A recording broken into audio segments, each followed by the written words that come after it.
Madame, Monsieur, bonsoir. Vous êtes sur RAL24 News et soyez les bienvenus pour ce nouveau numéro de Cap sur l'Afrique, votre rendez-vous hebdomadaire avec les questions africaines.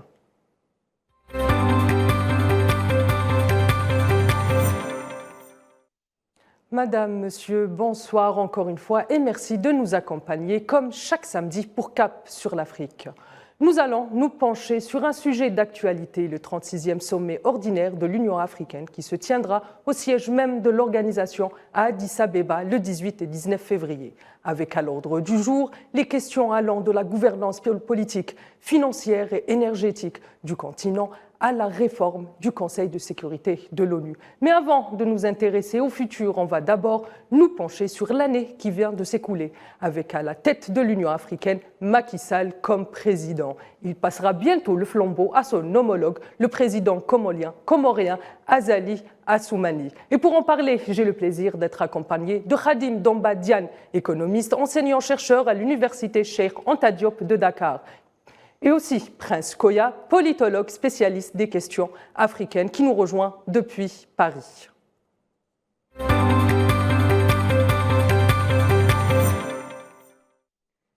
Et sans plus attendre, on entame cette émission avec vous, Khadim Domba Diam. Bonsoir Khadim Domba Diam, merci d'avoir accepté notre invitation.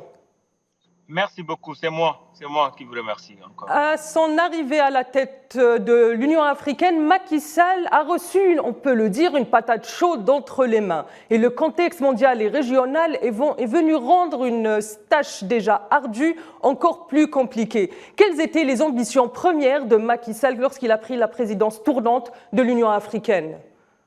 Alors, le problème est que le monde n'a pas donné la chance au président de la République de mettre en place un projet pour ces 1 an de mandat parce qu'il était en plein pied dans la gestion de la Covid avec la crise ukrainienne.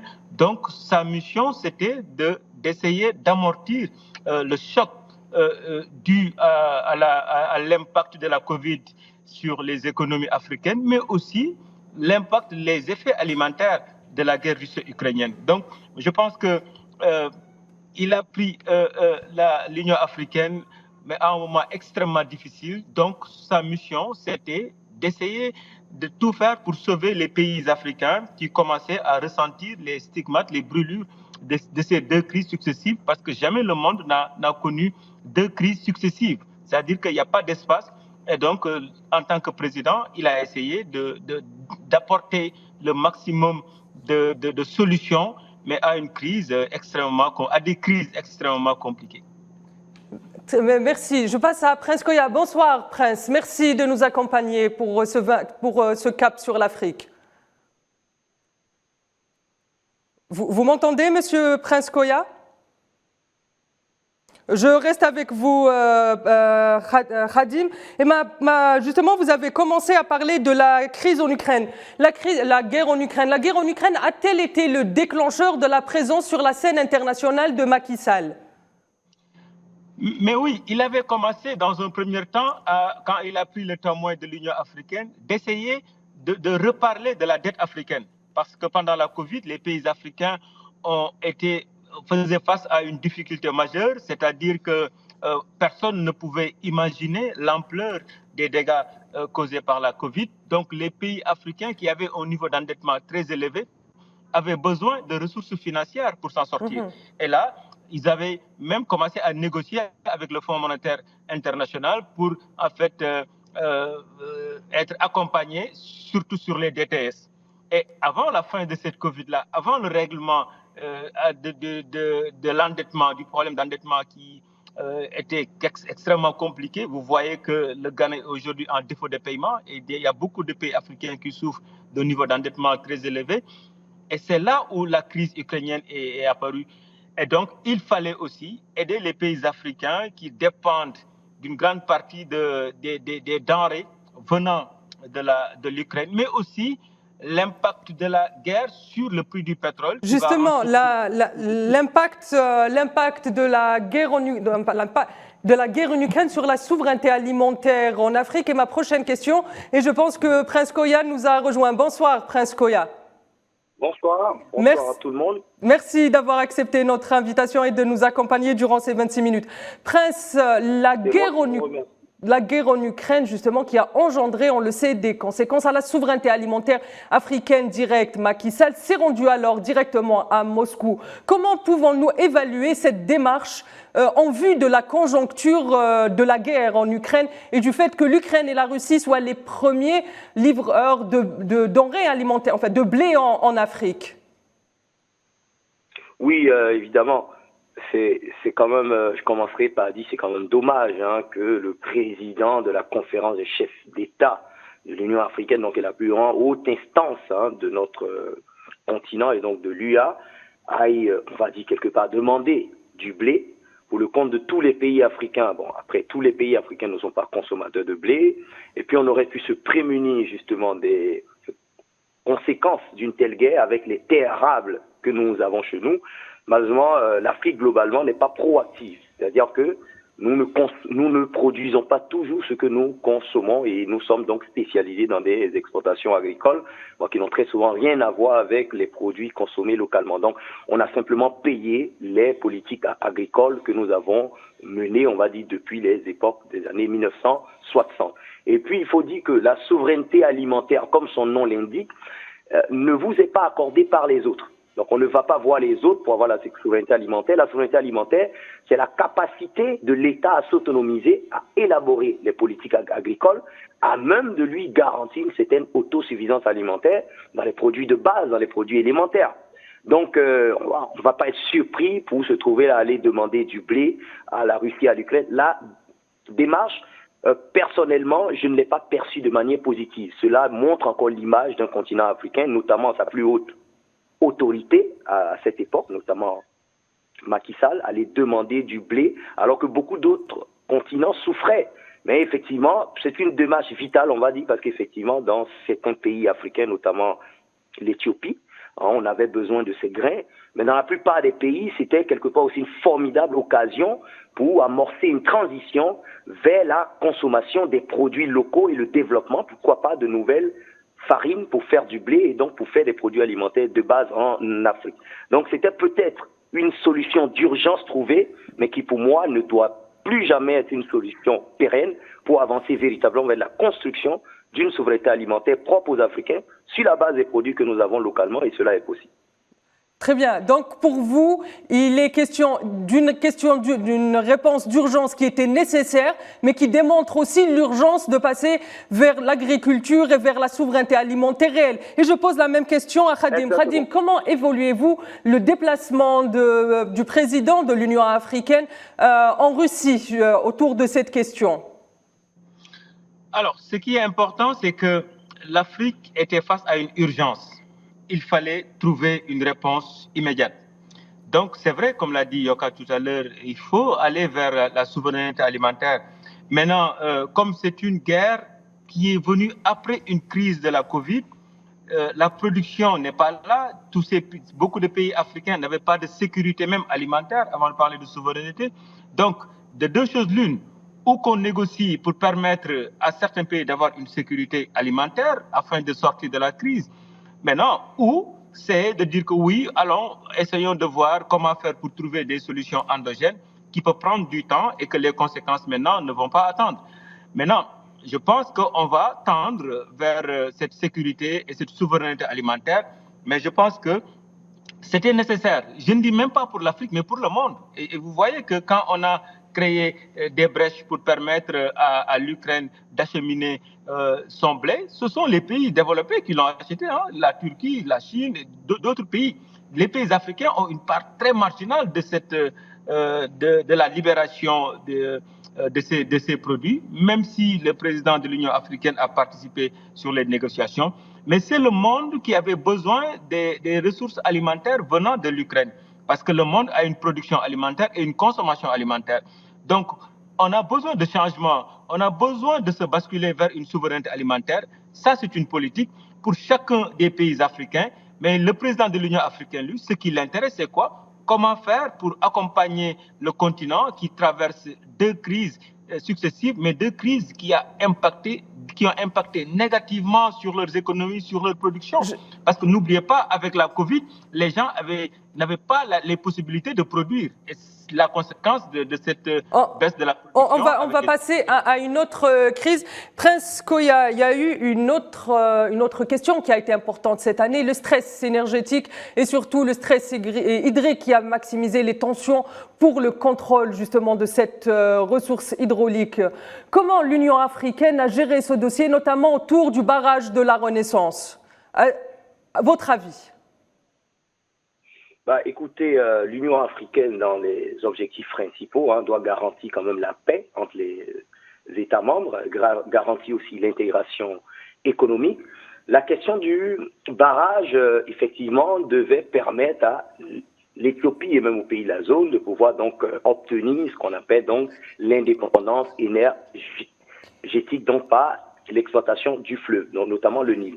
Le problème, c'est que le fleuve traverse effectivement l'Égypte, le Soudan, l'Éthiopie, donc plusieurs pays qui se trouvent dans le lit du Nil. Et donc finalement, bloquer le Nil en amont aurait des conséquences en aval, évidemment, et donc c'est ce qu'on a pu voir. Est-ce que l'Éthiopie n'avait pas le droit de dresser un barrage sur la partie du Nil qui se trouve sur son territoire? L'Éthiopie en avait le droit. Le seul problème, c'est que l'Éthiopie aurait pu se concerter avec les autres pays qui sont également en amont.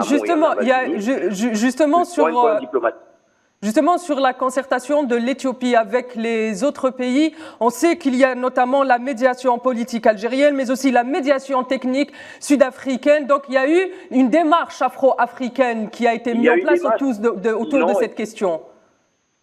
Sinon, effectivement, on allait déboucher sur une guerre, parce que l'Égypte n'était pas prête finalement à pardonner ce qu'elle appelle un affront, vu la symbolique que représente le Nil. Et donc, effectivement, il y a eu cette négociation africaine qu'on ne va pas mettre au crédit de l'Union africaine. Je pense que ce sont des démarches d'États individuels, comme dans beaucoup de crises là qu'on a eues au Congo, ailleurs encore. On a vu que c'est très souvent des individualités africaines, au Tigré également. L'Union africaine n'a pas du tout pesé.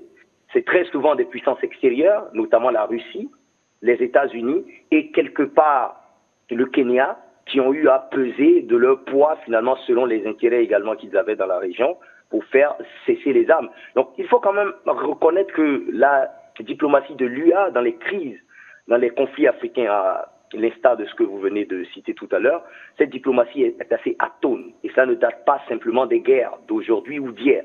La diplomatie de l'UA a toujours dépendu très souvent même de la diplomatie ou des lignes des puissances extérieures. Quand vous regardez simplement le financement de l'Union africaine, encore dépendant à 70% environ des financements extérieurs, il se pose même la question de l'autodétermination de l'UA. Donc mon confrère l'a dit tout à l'heure, l'Union africaine et le président Sall ont fait ce qu'ils pouvaient faire en temps de crise. Mais il faut dire que cela ne date pas d'aujourd'hui. Les crises se sont rajoutées à des crises et donc il y a eu une incapacité de l'UA à juguler de manière durable et efficace les crises sur le continent. Justement, malheureusement, en lieu de ça, ce sont des puissances extérieures qui viennent jouer ce rôle. Ça sera justement sur le fait que les jonctions de l'Union africaine, ça sera une question qu'on entamera en deuxième partie. Donc, j'ai une autre question sur justement la médiation afro-africaine. On a quand même vu la médiation afro-africaine faire une percée remarquée durant cette année sur plusieurs abcès, si je peux me permettre le mot. On peut notamment parler de la médiation autour du conflit au nord du Tigré suite à la reprise des combats en 2020 entre le TPLFP et les forces fédérales. Prince, pensez-vous que là, l'Union africaine a joué justement son rôle de maintien de la paix? Il faut dire que ça a été un échec, la diplomatie de l'UA. Les acteurs qui ont le plus pesé, comme je vous l'ai dit, ce sont des acteurs extérieurs. Les pays du Golfe et les États-Unis qui sont intervenus notamment pour financer ou pour appuyer. Et donc, les guerres, on va dire, ont vraiment testé sous les injonctions extérieures et pas sur ceux de l'Union africaine. Donc, c'est un fait. La guerre a cessé parce que, donc, non seulement les Éthiopiens ont compris, mais les appuis extérieurs éthiopiens ont donné certaines injonctions qui ont été écoutées et suivies. Mais la guerre a duré aussi longtemps. Qu'est-ce que les pays de l'UA ont fait? Ils ont affrété des vols pour faire rapatrier tous les ressortissants de leur pays dans ce pays. J'en sais quelque chose, pays ou l'un de certains pays que je connais ont simplement fait qu'envoyer des vols charters pour rapatrier leurs ressortissants, et puis parce qu'ils s'étaient dit que la situation en Éthiopie devenait explosive, et personne n'avait la main là-dessus. Ça a été le même cas pour la Libye également. Donc moi, je reste très perplexe sur l'efficacité des actions de l'Union africaine, si ce n'est finalement l'efficacité de l'action des acteurs extérieurs à l'Afrique, dans le conflit tigréen, notamment les... Mais il y a eu la signature de la paix sous l'égide de l'Union africaine, même si nous savons très bien que les puissances étrangères ont beaucoup essayé d'influencer sur le conflit, que ce soit notamment du côté des Tigréens. On a vu les États-Unis qui ont invité à un débat, à un sommet des rebelles du Tigré et d'autres partis. Mais il y a eu médiation africaine et signature de la paix en novembre dernier. Bon, le problème, qu'est-ce qu'on veut? Est-ce qu'on veut simplement que les autres fassent tout le travail de médiation pour nous, avec les intérêts qu'ils défendent, et qu'on nous mette simplement devant la télé pour dire si oui ou non, c'est nous qui avons contribué à cela, ou on veut nous-mêmes être à la base des négociations qui vont avoir lieu, s'autonomiser, avoir une vraie diplomatie préventive? Qu'est-ce qu'on veut? C'est ça la question. Je sais que les pays africains ne vont jamais aller juguler une crise dans un pays européen. Donc, à quoi est-ce qu'on souhaite arriver, en fin de compte? Est-ce qu'on souhaite avoir cette diplomatie de face? Le travail sera fait par les agents puissants extérieurs étrangers, et puis nous allons juste profiter de l'issue avec photo de signature, ou bien, effectivement, nous voulons être vraiment à l'origine du processus. Est-ce que nous voulons développer un appareil de négociation de bout en bout pour que l'Afrique soit autonome et qui n'a plus forcément systématiquement d'ingérence extérieure dans les conflits africains, sachant que l'ingérence extérieure défend toujours un intérêt particulier qui est très souvent étranger aux intérêts africains. Voilà, c'est la question qui se pose. Merci Prince, et je pose une dernière question pour cette première partie. Je m'adresse à vous, Khadim. Lors du sommet des pays arabes qui s'est tenu à Alger, on a vu la présence de Macky Sall et de Mohamed Faki, président de la Commission africaine. À votre avis, est-ce que ce signe fort, cette présence, envisagerait un rapprochement afro-arabe? Mais oui, on en a besoin, parce que pendant la crise, l'Afrique s'est senti qu'il est temps maintenant que l'Afrique règle les problèmes du continent. Bon, on avait toujours parlé de l'Afrique, après du monde arabe, après certains pays aussi de l'Afrique du Nord s'identifiaient plus dans le monde arabe que dans le continent aussi. Et c'était comme s'il y avait deux Afriques. Aujourd'hui, tous les pays se sentent que quelque part les problèmes sont dans le continent. On peut chercher les solutions aussi à l'intérieur du continent. Et je pense que c'est un processus. Ça commence et tout le monde a intérêt à ce que ça marche. Donc moi, je me dis que il faut aider. Parce qu'on vient de très loin.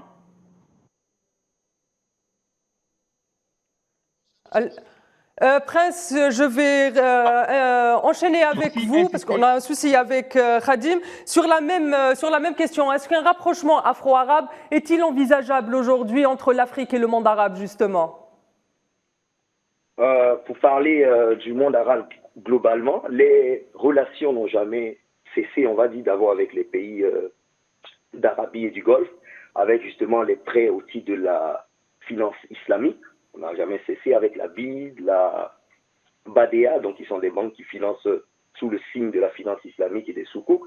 Donc on n'a jamais rompu, même si les cultures, les mœurs et les civilisations diffèrent, on n'a jamais rompu le cordon avec les pays arabes. Maintenant, parlant des pays arabes d'Afrique, donc d'Afrique du Nord, il est vrai qu'avec la création de l'UMA, de l'Union du Maghreb arabe, on avait quand même eu à une certaine époque une scission idéologique, politique, même économique entre l'Afrique du Nord et l'Afrique du Sud. Les questions de migration également ont créé une certaine rupture, césure, n'est-ce pas, de point de vue entre les pays d'Afrique du Nord et d'Afrique du Sud. Mais depuis 10 ans, on constate que avec les investissements massifs que certains pays d'Afrique du Nord réalisent en Afrique subsaharienne, aussi bien le Nord que le Sud ont pris conscience finalement qu'il est bien d'aller voir ailleurs, mais l'intégration africaine est une panacée pour le continent. On a vu, il y a des projets communs qui sont en train de se mettre en place, de gazoducs, de transport terrestre. Et donc, on a des corridors aussi qui sont en train de se développer, histoire finalement de promouvoir l'intégration des personnes, des biens, des finances, dans une sorte de co-développement africain. Je pense que c'est l'une des grandes solutions aujourd'hui que l'Afrique tient, n'est-ce pas, pour son développement endogène et auto-entretenu. Donc, on va dire qu'il y a vraiment un regain, en tout cas, de coopération entre l'Afrique du Nord et l'Afrique. Et je vais dire simplement, entre les pays africains... Je ne parle pas que de l'Afrique... Monsieur Prince Koya, je ne parle pas que de l'Afrique du Nord, je parle des deux globes, des deux régions en quelque sorte, que ce soit la région, le monde arabe au Moyen-Orient, ou l'Afrique du Nord et les îles Comores, dont on sait qu'elle va prendre la présidence de l'Union africaine cette année. Les îles Comores, bien sûr, les îles Comores sont africaines, hein, bien sûr qu'elles se situent dans... Il y a quand même plus de 10 pays africains au sein de la Ligue arabe et tout autant de pays arabes au sein de l'Union africaine. Donc les mélanges, les mélanges culturels, le mélange social, les intérêts économiques convergent quelque part. Donc est-ce qu'aujourd'hui, par la présidence des îles Comores, on peut aller vers un bloc économique et même politique, pourquoi pas? Sans doute, attendons que le président Azali soit installé. Effectivement, les îles Comores sont l'exemple même de ce brassage afro-arabe, parce que les îles Comores, c'est un ensemble d'influences d'Arabie et des peuples aussi venant d'Afrique. Donc c'est déjà le microcosme de ce qui peut nous attendre à grande échelle, effectivement.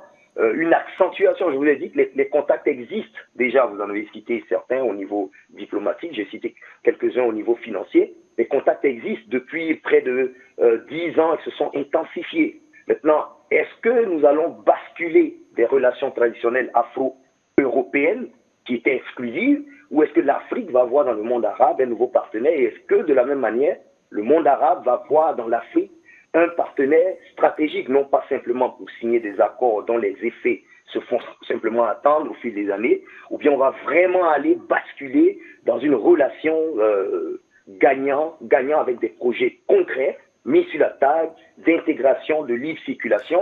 On attend cela de voir. Mais avant, et je finis sur ça, avant d'y aller, je pense que le monde arabe est encore mieux organisé que les pays africains. Vous savez, la coopération, l'intégration se fait sur la base de blocs déjà organisés à l'intérieur. L'Union africaine est empêtrée encore actuellement dans la définition de sa ZLECAf, la zone de libre-échange. Elle entend au moins boucler ce processus pour entrer sereinement en contact avec tous les autres partenaires, notamment les pays du monde arabe. Donc c'est quelque chose qu'il faut regarder de plus près et voir finalement à la fin de la ZLECAf quelle est la place ou quelles sont les modalités de la coopération entre les pays africains et ceux du monde arabe qui sont des voisins immédiats. Voilà. Très bien, merci Prince Koya. Je passe à Khadim. Prince Koya a commencé à nous parler de l'intégration et on sait que l'Union africaine cette année a beaucoup misé sur l'intégration, notamment avec le sommet de Dakar. Qu'en sera-t-il, à votre avis, au courant de cette année de l'intégration africaine qui a été mise en avant non seulement par l'Union africaine, mais aussi par des pays comme l'Algérie qui investissent beaucoup pour l'intégration dans le monde globalisé? Alors aujourd'hui, l'Afrique a besoin de l'Afrique. Avec le développement, quelque part, la production africaine, je vois que tous les pays trouvent leur compte avec le développement de cette zone de libre-échange. Parce que l'avenir, le marché du monde aujourd'hui, c'est l'Afrique. Aujourd'hui, les pays européens essaient de contrôler leur marché. L'Amérique contrôle son marché. La Chine veut percer les autres continents. Mais l'Afrique est un marché, quelque part, c'est le marché de l'avenir. Avec la zone de libre-échange, tous les pays producteurs cherchent à avoir quelque part des consommateurs aussi. Maintenant, si l'Afrique met en place une stratégie pour fermer, entre guillemets, son marché pour l'Afrique, qu'ils soient les pays du Nord comme les pays du Sud, ces pays-là ont besoin de commercer entre eux. Parce que la zone de libre-échange maintenant va favoriser les pays producteurs. Si un Africain produit, on privilégie le produit africain que le produit qui vient d'ailleurs. La deuxième chose est que l'Union africaine, on a vu qu'avec les cercles concentriques, la Oumma, CEMAC, à part la CEDEAO, les autres n'ont pas encore atteint la vitesse de croisière. C'est la CEDEAO qui domine avec 17 à 18% de commerce entre les pays. Maintenant, si on met en place la zone de libre-échange et que les autres voient que l'Europe est en train de se renfermer sur elle-même. La Chine, les États-Unis, mais il est de bon droit que les Africains essaient de voir comment développer l'Union africaine, comment utiliser l'Union africaine pour faciliter l'échange entre eux. Et je pense qu'il appartient à tout le monde d'aider cette union-là à ce que ses prérogatives, son pouvoir plus s'agrandir pour permettre à l'Afrique de pouvoir commercer avec l'Afrique. Je pense qu'aujourd'hui, qu'il soit l'Algérie, l'Égypte, le Maroc, mais tous ces pays-là, la Tunisie, voient que l'avenir aussi, c'est l'Afrique au sud du Sahara. Et l'Afrique au sud du Sahara aussi, je pense qu'a tout à gagner avec l'union avec les pays du Nord. Je pense que c'est un partenariat gagnant-gagnant et là, ça intéresse tout le monde, mais il faut qu'on capacite encore, qu'on aide l'Afrique à avoir les moyens de trouver les solutions aux problèmes du continent, de trouver les problèmes, au lieu de laisser, comme l'a dit Yoka tout à l'heure, les Américains, les Russes venir participer aux négociations. L'Afrique peut régler les problèmes de l'Afrique. Très bien, brièvement et très brièvement, je vous pose une question, mais très brièvement parce que le temps commence à nous manquer. Le blocage de l'entité sioniste au sein de l'Union africaine a été une des grandes victoires diplomatiques contre l'expansion impérialiste. Est-ce que vous pensez que cette tentative de faire une percée au sein même de l'Union africaine va être tentée cette année ou dans les prochaines années, Khadim? Brièvement, s'il vous plaît. Oui, mais l'Afrique va mettre en place des stratégies pour privilégier aujourd'hui les intérêts du continent. Moi, je pense que les Africains sont devenus plus ou moins matures pour pouvoir gérer les intérêts du continent. Très bien, et je pose la même question à Prince Koya. Pensez-vous que ce blocage pourra, contre l'impérialisme devra être encore une fois rejoué au sein de l'Union africaine cette année, peut-être les années à venir? Ouais, je ne parlerai même pas de blocage contre l'impérialisme, je parlerai simplement de respect de la souveraineté des pays africains. Ils devront chercher d'abord à satisfaire leurs besoins propres, celui de leur peuple, et ensuite chercher à coopérer de manière égale à égale avec les pays à l'extérieur. Donc c'est simplement assumer son statut d'État souverain et sortir finalement de la dépendance inexorable ou aux ordres reçus de l'extérieur et s'assumer pleinement en tant qu'État et continent indépendant. Très bien, merci Prince Koya. Merci Khadim de nous avoir accompagnés durant ces 26 minutes. Merci à Prince Koya aussi. Vous l'aurez compris, le président comorien aura une autre patate chaude entre les mains et aura de grands projets à défendre pour l'Afrique. Madame, Monsieur, c'est la fin de ce Cap sur l'Afrique. Je vous donne rendez-vous la semaine prochaine pour une nouvelle question africaine. Excellente soirée sur Al 24 News.